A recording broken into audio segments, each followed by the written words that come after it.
వక్రతుండ మహాకాయ సూర్యకోటి సమప్రభ నిర్విఘ్నం కురు మే దేవ సర్వకార్యేషు సర్వదా గురు బ్రహ్మా గురుర్విష్ణు గురుర్దేవో మహేశ్వరః గురు సాక్షాత్ పరబ్రహ్మ తస్మై శ్రీ గురవే నమః. శరదా శరదాంభోజ వదనా వదనాంబుజే సర్వదా సర్వదాస్మాకం సన్నిధిః సన్నిధిం క్రియాత్. శాంతాకారం భుజగశయనం పద్మనాభం సురేశం విశ్వాధారం గగనసదృశం మేఘవర్ణం శుభాంగం లక్ష్మీకాంతం కమలనయనం योगिहृद्यानगम्यं वन्दे विष्णुं भवभयहरं सर्वलोकैकनाथं. ఓం గం గణపతయే నమః. సద్గురవే నమః. శ్రీమహాసరస్వత్యై నమః. శ్రీలక్ష్మీనారాయణాభ్యాం నమః. మనం నారాయణీయం తృతీయ స్కంధ పరిచ్ఛేదానికి చేరుకున్నామమ్మా.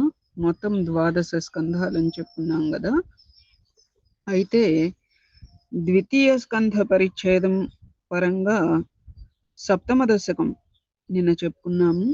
సప్తమ దశకం అంశం ఏమిటి అంటే హిరణ్య గర్భోత్పత్తి కదా.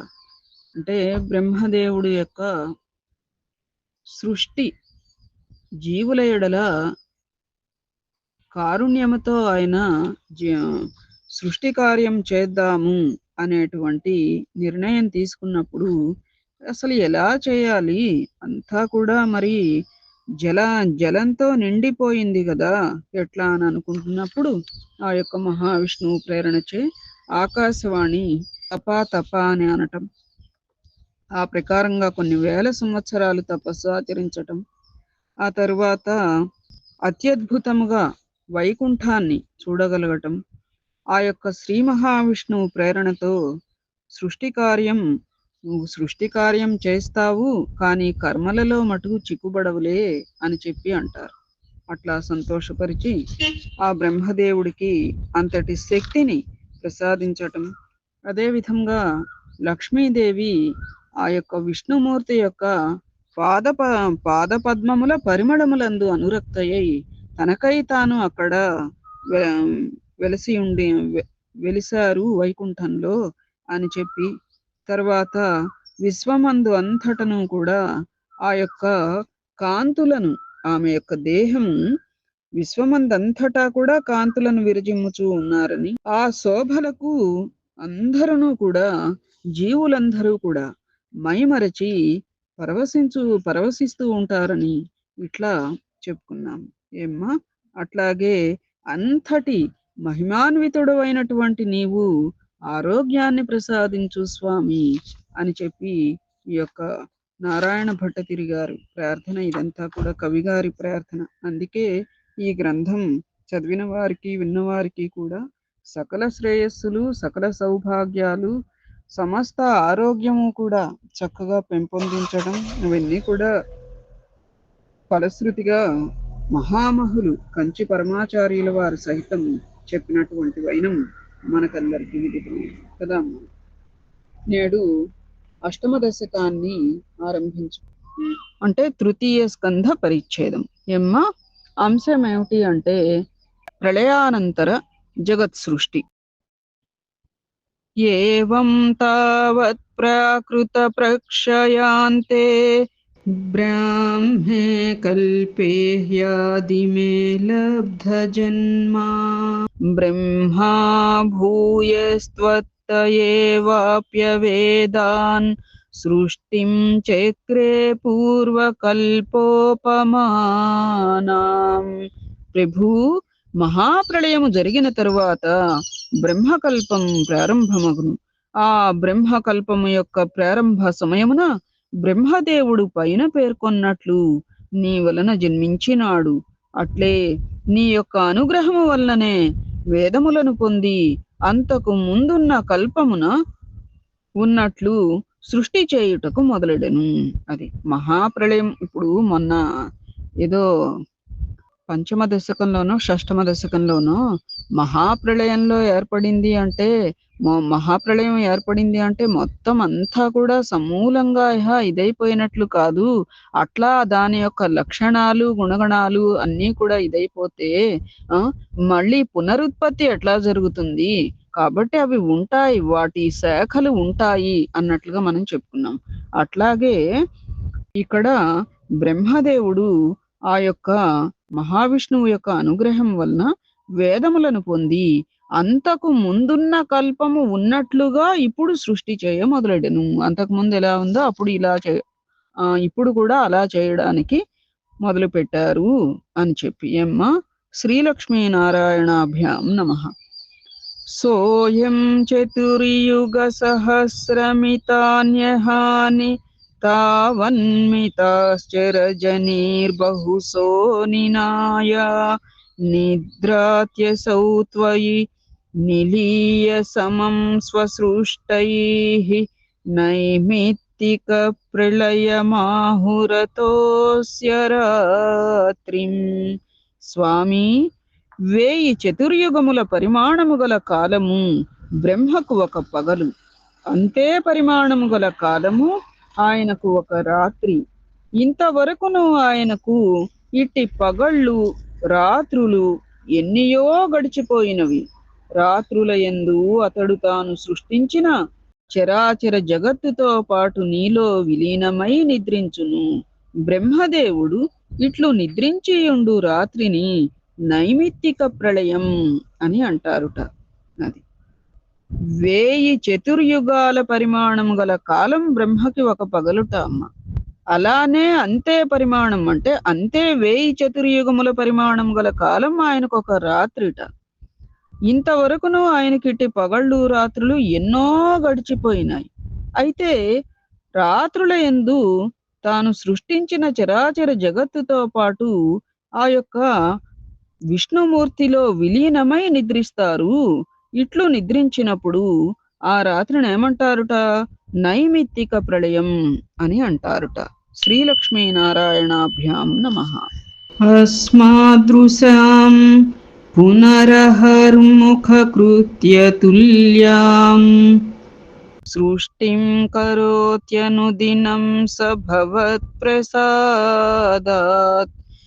ప్రాగ్బ్రాహ్మకల్పజనుషాం చ పరాయుషాం తు సుప్త ప్రబోధన సమాప్తి తదాపి సృష్టిః.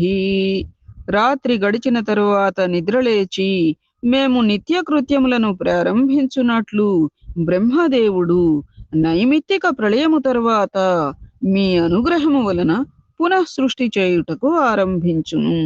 భృగు మహర్షి మొదలైన చిరంజీవులు బ్రహ్మ వలనే నిద్రింతురు మరియు మేలుకొందురు.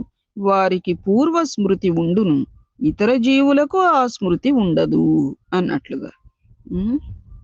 మనం ఎట్లా అయితే రాత్రిపూట నిద్రపోయి తెల్లారు లేచి నిత్యకృత్యాలు ఎట్లా ఆరంభించుకుంటూ ఉంటామో అట్లా బ్రహ్మదేవుడు నైమిత్తిక ప్రళయం తర్వాత ఏం చేస్తారుట? ఆ యొక్క శ్రీ మహావిష్ణువు అనుగ్రహ ప్రభావం వలన పునః సృష్టి చేయుటకు ఆరంభిస్తారుట. భృగు మహర్షి మొదలైన వారు చిరంజీవులు కదా, వారు ఆ మహర్షి. అది అందుకని వారు కూడా, భృగు మహర్షి మొదలైన వారు కూడా బ్రహ్మ వలనే నిద్రింతురు మరియు మేల్కొందురు. అయితే వాళ్ళకి అంత ప్రళయానంతరం కూడా గత స్మృతి ఉంటుంది, ఇతరులకు ఆ స్మృతి ఉండదు అన్నట్లుగా. శ్రీలక్ష్మీనారాయణాభ్యాం నమః. పంచాశదబ్దమధునా స్వవయోర్ధరూపం ఏకం పరార్ధమతివృత్య హి వర్తతే సౌ తత్రాంత్యరాత్రిజనితాన్ కథయామి భూమన్ పశ్చాద్దినావతరణే చ భవద్విలాసాన్. ప్రస్తుతము బ్రహ్మదేవుని వయస్సులో సహమైన 50 సంవత్సరములు గడిచిపోయినవి. దీనిని పరార్థం అందురు. ఈ మొదటి పరార్థం గడిచిన పిమ్మట పగలు ప్రారంభమగునప్పుడు నీవు ప్రదర్శించిన విలాసములను అనగా సృష్టి విషయమును ప్రస్తుతం వర్ణింతును అని సృష్టి విషయాన్ని వర్ణిస్తారుట. శ్రీలక్ష్మీనారాయణాభ్యాం నమః. దినావసానేథ సరోజయోనిః సుషుప్తికామస్త్వయి సన్నిలిల్యే జగంతి చేత్వజ్జఠరం సమీయుః తదేదమే కార్ణవమాసవీస్వం. బ్రహ్మదేవుని మొదటి పరార్థము యొక్క చివరి పగలు గడిచిన తరువాత రాత్రి అయినప్పుడు అతడు నిద్రపోదలిచి నీయందు విలీనమయ్యను. ఆ సమయమున సమస్త లోకములు నీయందే విలీనమైనవి. అప్పుడు విశ్వమంతయు జలమయమై ఉండెను. అది ఇందాక చెప్పుకోలా, బ్రహ్మదేవుడు అట్లా నిద్రపోయినప్పుడు ఏమంటారు, ఆ నిద్రను ఏమంటారుట? ఆయన నిద్రించి ఉండు రాత్రిని ఏమంటారు? నైమిత్తిక ప్రళయం అంటారు. అప్పుడు ఎప్పుడైతే ఆయన నిద్రపోదలుస్తారో అప్పుడు ఆ యొక్క విష్ణుమూర్తి ఎందే విలీనమవుతారు. ఆ సమయమున సమస్త లోకాలు కూడా, మరక్కడ సృష్టి ఆగిపోయింది కదమ్మా, అందుకని సమస్త లోకాలు కూడా నీయందే విలీనమైనవి. అప్పుడేమైంది? విశ్వమంతయు జలమయమై ఉండెను అని. తవైవ వేషే ఫణిరాజిశేషే జలైకశేషే భువనస్మశేషే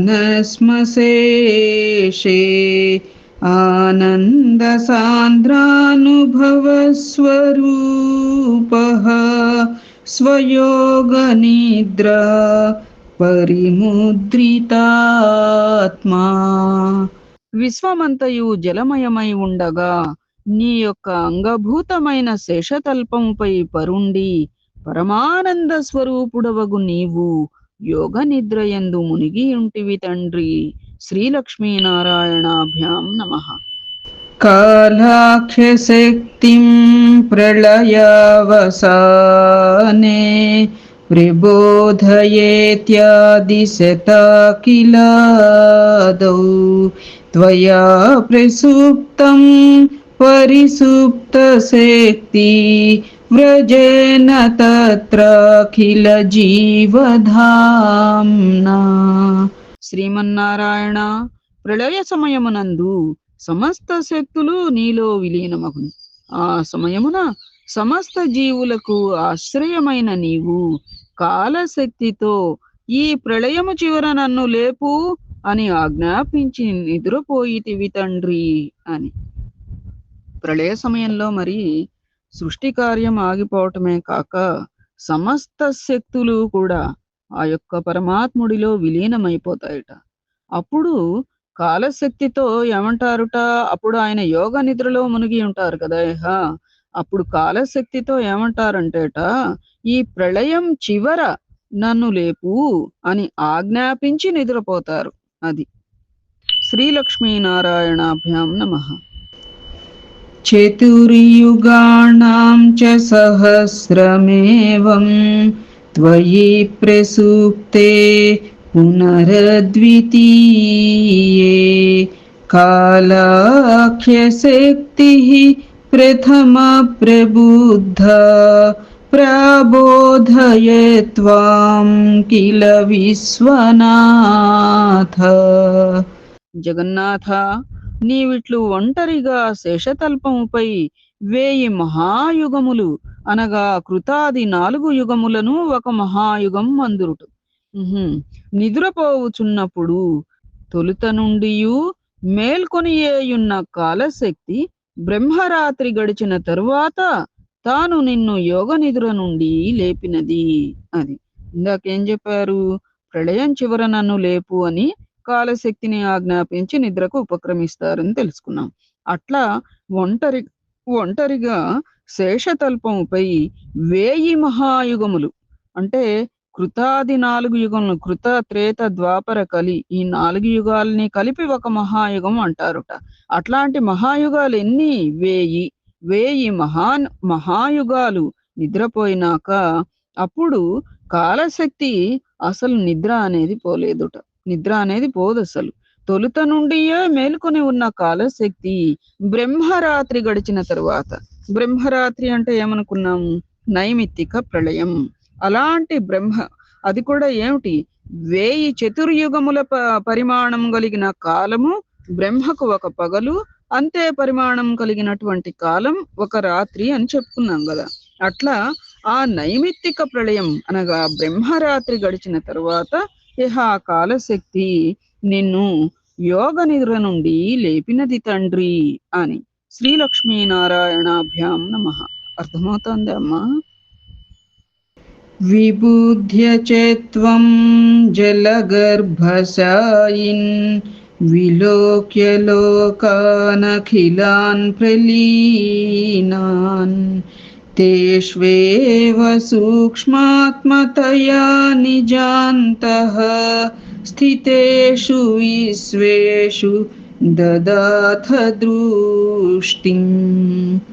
జలములందు నిద్రపోవుచున్న విశ్వనాథ నారాయణ, నీవు లేచి చూడగా సమస్త లోకములు నీ యందు విలీనమై కనిపించినవి. నీ యందు సూక్ష్మ రూపమున విలీనమై ఉన్న ఆ లోకములన్నింటినీ నీవు చూచితివి తండ్రి. ఆయన ఎప్పుడైతే నిద్రలేచారో అప్పుడు అర్థమైంది, లోకాలన్నీ కూడా తనలోనే విలీనమై ఉన్నాయి కదా అని చెప్పి అప్పుడు ఆ లోకాలన్నీ కూడా ఆయనకు కనపడ్డాయట. అది శ్రీలక్ష్మీనారాయణాభ్యాం నమః. తతః త్వదీయాదయినాభిరంధ్రాత్ ఉదంచితం కించన దివ్యపద్మం నిలీన నిశ్శేష పదార్థమాలా సంక్షేపరూపం ముకుళాయమానం. స్వామి, శేషశయ్యపై పడుకొని ఉన్న నీ యొక్క నాభిరంధ్రము నుండి అర్ధ వికసితమైన ఒక దివ్య పద్మం ఉదయించినది తండ్రి. నీ యందు విలీనమైన సమస్త పదార్థములు అతి సూక్ష్మ రూపమున దానిలో ఉండినవి. అది ఎందుకలా చూసారా? బ్రహ్మ విష్ణుమూర్తి యొక్క నాభికమలం నుండి ఉద్భవించారు అని చెప్పుకుంటూ ఉంటాం. ఎలా అలా జరిగింది అనేది ఇక్కడ మనకి స్పష్టమైన. చూసారా? ఆ యొక్క ప్రళయ సమయంలో నైమిత్తిక ప్రళయం అని చెప్పుకున్నప్పుడు బ్రహ్మ మొత్తంగా కూడా విష్ణుమూర్తిలో లీనమైపోయారు. ఆ లీనమైపోయినప్పుడు విష్ణుమూర్తి కూడా యోగ నిద్రకు ఉపక్రమిస్తూ కాలశక్తితో ప్రళయం చివర నన్ను లేపు అని చెప్పి నిద్రకు ఉపక్రమించారు. తర్వాత కాలశక్తికి అసలు వాళ్ళకేమన్నా నిద్ర పగలు రాత్రి అనేది ఉందా? లేదు.